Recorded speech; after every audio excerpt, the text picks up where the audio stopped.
The Green Margin Podcast, where we talk about the financial and operational realities of running a cannabis business. I'm Daniel Sabet, and today we're talking about what it really takes to build a dispensary from the ground up in an emerging market. A lot of people see the finished product, a retail store, customers coming in, products on the shelves, but they don't always see the challenges that happen early on. Keeping costs under control and competing in a developing market, managing multiple responsibilities, and building the right team can make all the difference. So today we're going to talk about what that journey actually looks like. Joining me today is Cameron Young from East River Farms Dispensary in South Dakota. Cameron has been through the process of opening and growing a dispensary in a newer cannabis market, dealing with the real-world challenges that come with launching early and competing in a changing landscape. From keeping expenses low in the beginning to building the right partnership structure, he's got a lot of firsthand experience operators can learn from. Cameron, thank you so much for joining me today. Daniel, thank you so much for having me today. I appreciate it. Yeah, absolutely. And let's get right into it. Let's start from the beginning. Okay. When you first decided to open East River Farms, what was the process like? I think the process was just try to gather as much info as we can from like maybe neighboring states who are already active and have an established market. Like I said, try to get that information and try to line it up with what we think South Dakota may do at the time early on prior to them presenting any rules and that's at the state or local level. Yeah, no, it makes sense. And what would you say were the biggest hurdles in those early days, just trying to get the business launched? Yeah, I would just say there's a lot of guessing because you don't know what's going on. And like I said, a market that's just getting up and going. We were one of the first states to pass, was it rec and medical at the same time. So going back and forth, like I said, didn't know which way we were going to be going. One of the things is just kind of just being on point and making sure you have enough information to try to feel confident to what you're going to do. And with a lot of information that came out by the state, they also put a lot of time limits on it. So with the information you gathered, with some of the professionals that you got in front of, you just want to kind of slam everything together and say, hey, man, by item, we try to address it all and give them the confidence that we can actually do this, even though it hasn't been done in our state before. Yeah, and obviously hindsight's 2020. We've been working together for a little while. I know you've had some pretty good success running this whole thing, but looking back at it, was this process a lot harder than you originally expected? Yeah, like I said, it's just going into something that you don't know what's going to come out. Hey, you think you know how to execute your dream because, again, everybody has a dream of opening up a cannabis dispensary of some sort. And at that time, we were all banking on, hey, man, we're going to make a lot of money in rec. Rec is here along with medical. And either way, we're gonna do both and we're going to be all right. And at the end of the day, it wasn't that simple. They snatched rec from us in the state. If you paid attention to anything that's going on in South Dakota, that's very frustrating to not only to the patients, but just to your everyday customer. And that leaves a lot of confusion out there. So like when you say, hey, what are some like kind of difficult thoughts? Hey, we voted for this, we got it passed, and now they snatched it away from us, and all you have is the medical program. And that was like one of the, like the trying thing, getting people on the same page of actually what's going on and what's moving forward compared to what was probably presented to them at the ballot or at any point after that. So Yep. No, I hear you. And I remember in our early days working together, you were wearing a lot of different hats. I remember we had some of those initial calls and you were running the dispensary operation-wise, you were doing some of the accounting before passing it over to us. And so I guess these are some of the pain points you got to go through being a small team in the beginning when you scale up. I guess as you're wearing those early hats early on, what did your day-to-day look like overall? And really, you just have to, we have to be like super adaptive to what's going on. I watch a lot of sports myself, so I always say, hey, man, you have to go from being willing to be a coach to referee to a player, depending on who you're talking to, depending on what's going on and what you're trying to get accomplished. And like I said, I'm definitely thankful for you guys and Green Growth overall because you guys got us organized prior to opening. And like I said, just give us the ability to watch all of our dollars and all of our product down to the gram on where it's at, where it's going. And I definitely think that was like a huge help. So like some of our early success is just being organized and not, and like I said, having somebody to back you that has done this and seen this in multiple markets unfold. So I like, that's one thing I do want to thank you for. And because you guys provided a lot of information on some of the onboarding prior to opening. I think that when we met at the maybe construction phase and hey, we wanted to do this, but we were spending all this money. It's like, no, you need to get this money that you're spending organized and know where your dollars are going. And that really helped us kind of transition to doing that same thing with some of the vendors that were early on to the market. But some of those prices were a little bit crazy. And again, had to go from being, like I said, wearing a different hat, knowing that this thing needs to unfold and you got to be, like I said, willing to adapt to some of these high prices, knowing that there's more to come. There's more product to come down the road. There's more patience to come down the road. Yeah. And I love the sports reference you used about, I'm playing in an adult basketball league myself right now, and I'm the coach, I'm the GM.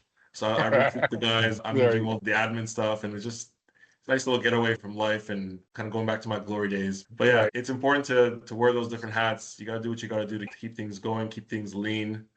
So I resonate well with that sports reference. So thanks for sharing that. That's great. I didn't know you were a hooper. That's great. Oh yeah, no, I've been a hooper for my whole life. My whole family's into it. My brother, my sister, we all played in high school. My brother played in college. No, we love it. That's great. Yeah. I guess another question for you. So I know keeping the cost down was very important in the beginning. Where did you feel you need to be the most disciplined financially? Was it on the startup cost? Was it on just like the initial inventory? What did you see as like the most important thing as you guys opened? And one of the things I thought it was the most important is I have a background in real estate and I have a good understanding of what things cost from a residential standpoint. So jumping over to leasing some commercial space and making a bunch of phone calls as we can go through construction and really talking to some of the early vendors that we knew were going to be licensed or already licensed and excuse me, what they had going on is just, like I said, I just think that, hey, we have to be structured in the standpoint of, hey, it's you have to know that things are going to be a little bit cheaper down the road for not only yourself but the patient. You have to know that everybody's going to try to price gouge you just because, like I said, I was getting at it's commercial now, and we can put it 2 or 3 times on it because it's not only commercial, but you're going into a field where you're dealing with the Schedule One substance at the time. And dude, I saw some wild estimates. So I thought that we did a great job shopping around. Before I found you, I had interviewed a handful of other CPAs, whether they were local or not. And some people wanted to sign, for this a crazy percentage of what we thought we could do. I knew at the end of the day that would break us. We got some construction bids early on that was $250,000, and we didn't have that type of money to play with early on trying to launch this thing. So we had a lot of sweat equity that we put it in. We had to, again, I always say you have to do the knowledge. You have to get out there and get 3 or 4 bids for one project, even though it may be time consuming.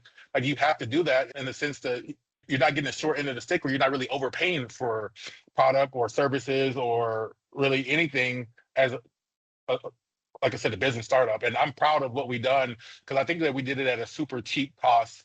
And that's exactly how we did it. We got bids from any and everyone. Yeah, no, that's the way to do it. Obviously, in this market, a lot of people are trying to charge you the green tax, right? They know you're in cannabis. Right. They know getting lending is tough. So like everything they want to charge at a premium, but it's up to you to just shop it around, let them compete with each other on that. Be willing to work with you. So that was smart. That was smart keeping those costs low by just not saying yes to the first offer and letting them know that you mean business. And like I said, that's exactly what we did. And I'm definitely thankful. And I look back at some of the, just like I said, the bids that we got, and it just, like I said, it gets to be a little wild out there. So you definitely have to protect yourself and protect like your investors if you have any. That, hey, I'm not going to go out there and spend it just because I have it. I am going to do the work. I am going to, like I said, be organized enough to present, like I said, anything that you're trying to accomplish to your group, your investors, and make sure everybody's on the same page. Yeah, absolutely. And when you get investor money, you got to treat it like your own money, right? It's like you can't just overspend and say, okay, I don't care, it's not my money. Like it is your money. This is all, you guys are all one big team. And So, that's the right way to right, look at it. and it comes with a lot of pressure too, because you're dealing with other people's money. And like you said, there's a green tax on it, and that tax is real. Like they hear, not only is it commercial, because I was comparing commercial and residential, but on top of commercial, there is a true green tax on everything. And so you just have to be mindful of where you put your dollars because every dollar does matter. Yeah, I agree. One unique challenge that we talked about in the past, especially when we first started, was just the competition with the tribal cannabis locations? I know they were there from the beginning. They had the patient counts pretty high. Yep. Can you talk more about what that competitive environment looked like and how you're able to overcome it? Yeah. So earlier I mentioned that we were the first state to pass medical and rec, and the tribe, they set their own rules, kind of sovereign nation. And this, in my opinion, they, like I said, they were able to be first to the customers. And when you're first to the customers, a lot of the times you probably having some crazy months. And just, and this is my opinion, just we had to deal with a lot of misconceptions compared to what patients were going up to the tribe and doing to get their card up there. Not a lot of doctor information, not a lot of money to get that card. I think it was maybe $50 at one time and it dropped to $25. So when we're trying to deal with the state, it's a lot more regulated. It's supposed to be like kind of self-ran. And so people, your average patient jumped from maybe a card that's $50 to about 225, and they have a lot of questions why. Because at the time it's just like I said, 2020 prices are going everywhere, and that's just the beginning of it. And so we had to be the forefront of not only education but dealing with misconceptions of what the tribe was doing with all their initial action with the patient, because they had a huge head start in this state. And so that that made it, like I said, competitive in a way, because they're already growing, they're on multiple batches, and they have, like I said, maybe not a lot of cheap prices because they got a whole bunch of patients, but they were a lot cheaper than us. And so just with time, with education, I've seen a lot of the savings that we get from different vendors down to the patient. That's how we deal with the competitive nature of going against a tribe. Yeah, I hear you. And I guess just how would you guys stand out against other non-tribal locations? What did East River Farms do to stand out? Was it more the customer service you provided, the product selection, the convenience, the pricing, or was there something else that really stood out? There was a lot of education with the patients, being willing to have our bud tenders take the time to answer all their questions early on, with the early stages of them coming in, because a lot of people were getting their medicinal medicine from parking lots or whoever maybe would answer the phone that day. And in the black markets, one of the ways I think East River Farm stood out is we were super fair with the pricing. If we got some savings from a vendor, we definitely try to pass that to the patient. But we also implemented, like I said, loyalty programs. We also implemented weekly discounts, daily discounts, and I can't tell you how discounts maybe stole some of that market share from the tribal nation, and not only the tribal nations, but like I said, our competitors within our own city, which is like people love discounts and they definitely pay attention to where their money goes. And I think between the combination of those few things, it's like, hey, we won a lot of patients over, and that definitely gave us the edge that we were willing to do that. And people definitely noticed that, because this is a super small state. There's only a handful of cultivators and manufacturers. So they definitely question why is this product way more over there compared to over here? And once you sit them down and explain them, hey, this is our model compared to theirs, and this is where we're at, and you have a home here as long as you have a card. And I think people definitely respected that and continue to shop with us to this day. Yeah, no, I couldn't agree more. One thing you mentioned in the past to me was, the advantages of having partners in this Mhm. business. I know you have two other partners, and I guess talk about how important that was. What did each partner bring to the table? And just being able to divide responsibility to everyone's strength. Did you feel that made the company stronger? I really did, because there's a lot of pressure doing, like I said, opening a dispensary wherever you may be at. And some days are a lot harder than others. So the idea that you had partners to be able to bounce some ideas off, and maybe you're second guessing some things. And we all come from like a real estate background and of some sort. And like I said, being able to, like I said, strike a good deal, being able to, like I said, acknowledge the bad deals. And it's just not a sole decision of yourself.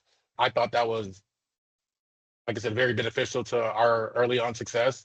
And like I said, to this day, it's, you try to have, then again, like I said, we all have different backgrounds, we have different personalities. As long as you're able to bring it in, make the votes that you need to make, and make the educated decision that you need, I definitely, like I said, support the idea of not just being all, and really with the idea that, like I said, people can go to the bank and get capital for anything cannabis for the most part. Like, a lot of people are going to have investors or partners of some sort. So you just have to hope you have a good group. Yeah, and yeah, from meeting your other partners, you guys seem to have some good synergy. You guys are in sync on a lot of your items, and I think that's ultimately helped to your Right. success. So that's a great partnership you guys have. And I know in the beginning you guys had a nice linear growth. Every month the sales were getting better and Hmm. better. And then Yep.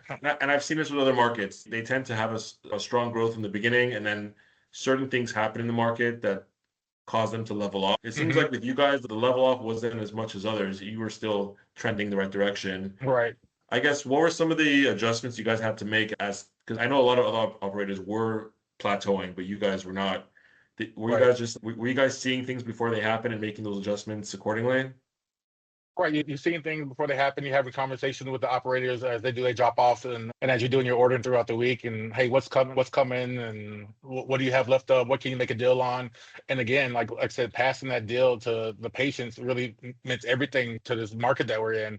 And one of the things that we have going on is we're in a limited market. We're one of 5 dispensaries in a town of about 200,000, and so I think we have a lot of room to grow. Like even from where we're at today, and how are we going to grow? We're going to continue to pass the savings to the patient. We're going to continue to give them discounts. We're going to continue to educate the people who coming in with a brand new card that hasn't been in the last 48 months since we've been open. Again, our budget tenders do a great job of education, explaining how our loyalty points work, explaining how a discount works, making it easy for them to order, and making it so it's not a 20, 30-minute visit every time for you. If you can get out, and I think our average time is right around 12 minutes, that's too high. I know we talk a lot in the store, but that's also shows into like what we're doing. And I also think that it shows the patient that we care, that we're willing to take the time. And one of the things I've noticed is just the average age of the person that's coming in to shop with us, of our patient. And a lot of times these people are getting out of the house and their bud tender is their therapist. So it may not be about what's on the menu today more so than they just need to talk. So we got to know how to maintain those relationships too and get them in and got out the door as you see, but not be too pushy. But definitely come from an education standpoint, a helping standpoint, and just know that these bartenders are on the clock for them. Yeah. And I feel like when they first come in, maybe the first or second time, that's where they want the more care, right? They want more explanation. After they get into a routine, it's like the third or fourth time, they know what they want. So they might ask a few questions, but then the time that they spend in the store is probably going to be less, just naturally, Right. being accustomed to it. Yeah, I agree with that model. I think that's a great model. You got to put the time in early, and then things just become on autopilot after that.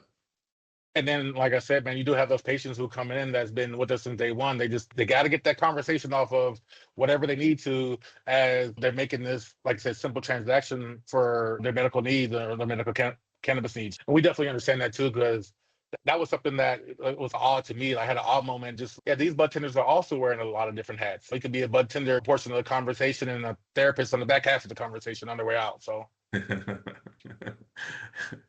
Yeah, you guys rubbed off on them with your mini hand strategy. right. Yeah. Let's talk about South Dakota just overall as an industry. Looking Hmm. at South Dakota today, what do you think are the biggest opportunities and challenges for cannabis operators in the state? And where do you see this market going over the next few years? And some of the biggest opportunities, I still think our patient count is really low, Daniel. I think we're just shy of about 20,000 patients, where I feel that we should be maybe have another 50 to 75% more patients. I noticed that a lot of people between the ages of 18 to 24 aren't just getting their cards. Of that 20,000, I think there's maybe less than 10% those are under 24. And so we definitely see, like I said, a lot older crowd. And some of the challenges that I think this state is going to face is next door, we have a beast coming in Minnesota Rec. And I think that South Dakota is going to see a lot of our tax dollars go there just simply because there's 5 dispensaries next to Sioux Falls. We're hopefully maybe going to throw up one as well. But I think that'll be definitely one of the biggest challenges that we will see this far. Sorry, there must be somebody at my door. Like I said, I think one of the biggest challenges that we're going to see is simply a little chill that medical market is going to be again versus a rec market that's simply next door, a 45-minute drive. They can get up to 2 ounces a day, where our patients can only get maybe 3 ounces every 2 weeks. And we have to somehow navigate that. I think we have to maybe work with our lawmakers on what we need to do to get rec back active in the state as well, because I think they're going to see that they're missing a lot of money for sure. Yeah, there's always so much politics with that, but a lot of states eventually go rec, so hopefully that's the case with South Dakota. Before we wrap up, what's one thing operators should understand about opening a dispensary that they don't often realize until they're in it? I honestly think just getting organized at the beginning of the thing, knowing where your dollar's at, having a team or a group like yourself to be able to push those P&Ls monthly, to push those balance sheets monthly, to really give you the information so you're not making wild purchases or wild transactions that will put you in the red. I think you guys do a great job of breaking down what it means to stay in the green as far as this, some of your break-even points. That's one of the huge slides that I look at that you guys send over, just hey, what needs to be done on day to day just to simply be in the green. And I think that like I said, anybody who's inspired to open up a dispensary, again, do the knowledge as far as getting a good understanding of, excuse me, getting a good understanding of what's going on in your market, who's going to be some of your vendors, how are you going to break this thing down? Excuse me, this guy's, Lito, come here.